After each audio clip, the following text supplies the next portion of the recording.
Et à un moment donné, on se rend compte d'une situation inconfortable. Une situation confortable, finalement, on est le seul responsable de cette situation confortable, mais elle nous dérange à un moment donné. Et donc, c'est là qu'on peut choisir de vivre avec, ou bien de se dire, peut-être que je peux changer. Ouais. Coup de pouce, découvrez le savoir-faire et les idées des entrepreneurs Olim. Notre invité s'appelle David Job, il est responsable développement du train à grande vitesse en Israël, voilà. Mais entre autres choses, il écrit et il s'est beaucoup interrogé sur l'identité, sur les processus de changement en faisant son alia. On est ravis de l'accueillir. Bonjour. Bonjour Cathy, bonjour, merci beaucoup de me recevoir.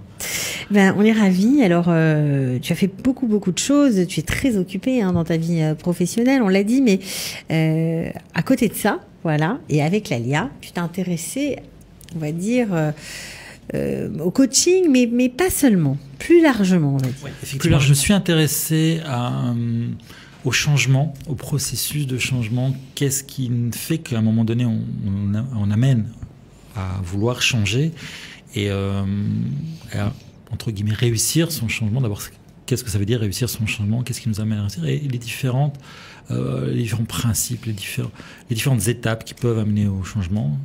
Voilà, parce que toi, en fait, tu t'es installé en Israël avec une grande famille, etc. Et on te disait, vous c'est super, ça fait 10 ans que tu es en Israël. On te disait, vous avez réussi votre alia, bravo, vous êtes intégré et tout ça.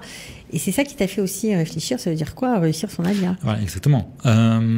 C'est un projet, et c'est un projet comme il en existe finalement beaucoup d'autres. C'est un gros projet, c'est un énorme projet, c'est un projet impliquant, bien sûr, mais il y a aussi beaucoup d'autres projets de la vie. Je parle de sortie de chaos parce que pour nous, c'était la sortie de chaos, mais il y en a d'autres. Oui, ton livre s'appelle « En traversant le miroir, réflexion sur les bases d'une sortie de chaos ». Alors pourquoi c'était une sortie de chaos pour vous? Alors, peut-être définir un chaos. Alors un chaos, on va commencer par le début. Alors, on va définir un chaos. Un chaos, finalement, c'est un besoin de recherche d'équilibre et d'harmonie. Donc c'est quelque part quelque chose qui va pas. On est en déséquilibre, on a besoin de rééquilibrer tout ça. Et alors voilà, nous c'était clairement un problème d'alignement, un problème de manque de visibilité d'avenir, et donc on a choisi de mener ce projet. Alors vous l'avez planifié, vous êtes donné les moyens de réussir, ou pas vraiment? Vous saviez pas trop? Non, on s'est vraiment donné les moyens de réussir. Okay. Bon, pour la petite histoire, moi je suis ingénieur en qualité et méthode, donc forcément ce genre de choses, pour moi ça me parle. Mais par la suite, évidemment, j'ai vécu et j'ai pris conscience qu'en fait c'est que de la technique, et évidemment c'est pas là la clé. Et finalement, d'ailleurs dans le livre, la planification et la définition d'objectifs vient finalement à la fin, parce que ça passe derrière par tout un état d'esprit, et c'est surtout là qu'on a travaillé sur l'état d'esprit aussi. Qu'il faut changer pour réussir à réaliser ses objectifs, à les mener à bien. Ouais. Si on commence direct par l'objectif sans avoir pensé à d'autres choses avant, ça marche pas. Voilà, c'est pas le tout. C'est-à-dire, quand tu te regardes dans un miroir et que tu prends la conscience que tu veux faire un changement, on peut se regarder des heures dans un miroir. Oui. Déjà, quand on se regarde dans un miroir, c'est pas mal, parce qu'on peut avoir tellement le nez dans le guidon qu'on passe 3 fois dans le miroir qui est dans le couloir que finalement on le voit même plus. Et pourtant, un miroir, c'est quelque chose qui se reflète. C'est bien de se dire régulièrement, je suis beau dans le miroir, je suis beau, je m'aime, etc. C'est une plaisanterie, mais c'est pas tant une plaisanterie que ça. Et à un moment donné, c'est se réfléchir, se regarder dans le blanc des yeux, au fond du miroir, et de se dire, mais la situation que je suis aujourd'hui, finalement, Cathy, on est un peu responsable des situations que l'on vit au jour le jour. Oui, alors c'est ça, votre livre, vous abordez beaucoup de thèmes, et notamment celui de la responsabilité, mais aussi celui de la zone de confort. Alors c'est des termes un peu génériques qu'on entend un peu partout, mais là ce qui est sympa avec vous, c'est qu'en quelques phrases, vous éclaircissez les choses et vous faites comprendre peut-être à tout à chacun qu'est-ce que c'est que sortir tout simplement de sa zone de confort. Ouais. Pour faire l'ALIA, je crois que c'est indispensable. C'est indispensable, okay. Effectivement. Tout à fait. Alors, c'est dire quoi? Je donne une image. Vous êtes assis devant un canapé et vous regardez le film de votre vie. Et puis, on dit, non, mais ce film de ma vie... Ma vie défile, mais c'est pas ça. Voilà, c'est pas ça. j'ai envie de le changer, mais pour ça, je dois me lever du canapé, aller chercher la télécommande et commencer à changer la chaîne. Et commencer à... Et la marche du canapé à la télécommande, c'est ça, sortir de sa zone de exactement, confort. ça c'est l'effort à fournir pour effectivement. Alors, comment on fait pour réussir, pour cet effort à fournir, comment on y arrive? La prise de conscience déjà. Bon, parce que on peut passer des années à côté de ses pompes, à côté de sa vie, à regarder ce film sans finalement se rendre compte que le film il nous plaît pas. Ouais. Et à un moment donné, on se rend compte d'une situation inconfortable. Une situation confortable, finalement, on est le seul responsable de cette situation confortable, mais elle nous dérange à un moment donné. Et donc c'est là qu'on peut choisir de vivre avec, ou bien de se dire peut-être que je peux changer. Ouais. Alors il y a plein de thèmes, il y a la patience notamment. Alors ça aussi, il en faut de la patience ici. Ouais, je l'aime bien celui-là parce que surtout en Israël c'est très parlant, la patience.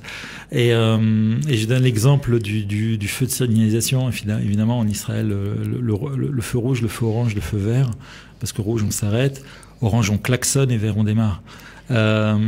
Et en fait la patience ça fait partie des fondamentaux bien sûr. Et il faut savoir qu'à cause de la patience, les plus grandes catastrophes finalement du peuple d'Israël sont arrivées par rapport au jardin d'Éden où il manquait quelques heures pour rester au paradis. Il suffisait d'un jour pour qu'il n'y ait pas le veau d'or. Donc je trouve que ce sujet de patience il est important. Est très important. Ouais. La patience, c'est être capable d'accepter que le résultat ne suive pas immédiatement l'action. Ouais. Ça c'est la base. C'est la base. Aujourd'hui, on clique, et puis on a ce qu'on a cliqué, mais ça marche pas comme ça dans la vraie vie. Alors, c'est rigolo, je sais pas si c'est parce que vous avez beaucoup aimé Blanche-Neige, mais dans le livre, à chaque chapitre, chaque fin de chapitre, il y a une petite phrase « Miroir, mon beau miroir ». Ouais. Pourquoi ? Pourquoi le titre ? Non, pourquoi Miroir, mon beau miroir ? Parce que, oui, peut-être que inconsciemment, j'ai bien aimé Blanche-Neige, Disney en général, comme tout enfant. Mais parce qu'aussi, c'est dans le stéréotype justement de Blanche-Neige, c'est la personne qui va s'interroger et qui cherche sa réalité, qui veut se convaincre des choses, et le miroir lui répond. Et là, le miroir, en fait, il nous répond pas. Mais c'est à nous à chercher les réponses, et on ne peut pas aller chercher les réponses sans faire un minimum de travail. Donc dans chaque chapitre, à la fin de chaque chapitre, il y a cette page Miroir, mon beau miroir, où on doit travailler. On fait des exercices. On n'est pas obligé, encore une fois. Bien sûr, mais bon, si on veut des résultats, il faut faire des exercices. Exactement. Alors on fait des exercices. Donc après toutes ces réflexions, effectivement, il y a ce chapitre où c'est des petites actions inspirantes, des petits engagements. Quoi, par exemple ? Parce que c'est ça ce que vous dites, qu'on ne peut pas tout changer d'un coup, en gros, mais on peut, par de petites actions, arriver à un changement à long terme. Moi, je vais prendre par exemple la gratitude. La gratitude, la capacité de dire merci, la capacité de reconnaître qu'on aime le bien. Parfois, dans notre vie, il y a des tas de gens qui nous ont fait du bien, qui nous ont aidés à progresser, mais on ne les a pas remerciés. Parfois, simplement le fait de se reposer, de se dire, mais qui m'a aidé dans cette histoire ? Peut-être que je peux maintenant lui dire merci. C'est prendre une conscience de cette gratitude. Il y a aussi, par exemple, changer son vocabulaire, de vocabulaire limitant en vocabulaire constructif. Et ça, c'est un exercice que j'invite à faire tous les jours, c'est-à-dire s'habituer à changer son mode de façon de parler. C'est-à-dire que même sa façon de parler influe sur nos résultats dans la vie, sur notre progression. C'est clair, c'est clair. Comment ça se passe, Cathy, quand il y a quelque chose qui ne fonctionne pas, par exemple, tu cherches t'as un invité qui doit arriver, qui n'arrive pas. Bon, on peut soit se dire bon ça va pas, ou alors on essaie de réfléchir à se dire je vais construire quelque chose, une solution autour. Peut-être qu'on peut trouver, il a peut-être de bonnes raisons, et deuxièmement peut-être aussi c'est une opportunité. Et le fait de commencer à réfléchir en mode opportunité. Ce qui ne nous plaît pas dans la vie qui nous arrive sont peut-être des opportunités et non pas quelque chose de dramatique. Exactement. Il faut changer complètement de façon de penser. En fait. Changer de lunettes, changer de casquette. C'est un processus c'est dynamique, et l'avantage de quelque chose qui est dynamique, c'est donc quelque chose qui va bouger. Et c'est en plus une grosse inconnue dans l'histoire, c'est qu'on ne sait pas quand. Il faut accepter. Il faut accepter. De ne pas savoir quand. Mais on sait que ça va changer. Oui, bien sûr. Alors, pourquoi vous avez écrit ce livre ? Parce que vous êtes quand même très occupé professionnellement. Pourquoi vous avez consacré du temps à ça ? Parce que je pense que... C'est un livre que vous avez publié à compte d'auteur, hein, bien sûr. Oui, j'ai publié à compte d'auteur, et j'avais envie de le partager. Voilà, simplement, j'avais envie de partager ces réflexions. Parce que oui, c'est plutôt des réflexions sur des grands thèmes, on va dire. Et je pense que voilà. Le développement personnel. Et je pense qu'on a tous quelque part un pouvoir d'influence, dans le sens positif du terme, hein, conscient ou inconscient. Je pense que si modestement j'arrive à ce que les gens puissent prendre conscience de certaines choses, mettre en place certaines actions pour entraîner le changement, moi ce serait génial, ce serait quelque chose de oui, c'est ça votre truc, c'est qu'on peut chacun de nous mettre en place des petites actions qui vont entraîner un changement chez nous, même pour les plus récalcitrants. Ça dépend. Ça dépend. Il y en a qui ont du mal à changer. Eh bien, ils changeront pas.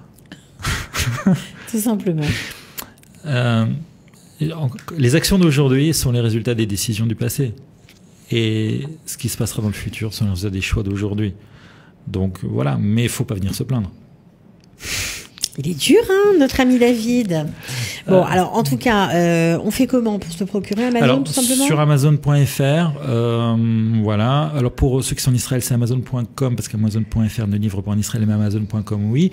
J'ai aussi quelques copies chez moi, donc une petite communication sous la vidéo, et il n'y a pas de problème, je me ferai un plaisir de faire de la livraison de chez moi. Et voilà, puisque c'est important, rappelez-vous que la seule personne qui peut faire sortir du chaos, c'est celle qui vous regarde dans le miroir, Cathy. Donc oui, c'est nous pour nous, et c'est comme ça. Il paraît qu'il faut être la personne la plus importante de sa vie. Bien sûr. Il faut se mettre en premier pour réussir à changer. Se traiter en première classe. Première classe. Bon, alors, traitement première classe, on va lire avec attention, en tout cas si vous avez envie de changer. C'est une bonne entrée en matière, en traversant le miroir. Merci David Job d'avoir été avec nous. Merci beaucoup Cathy. Et on se retrouve peut-être une prochaine fois. À bientôt. À bientôt. Au revoir. Ciao. Coup de pouce, découvrez le savoir-faire et les idées des entrepreneurs Olim.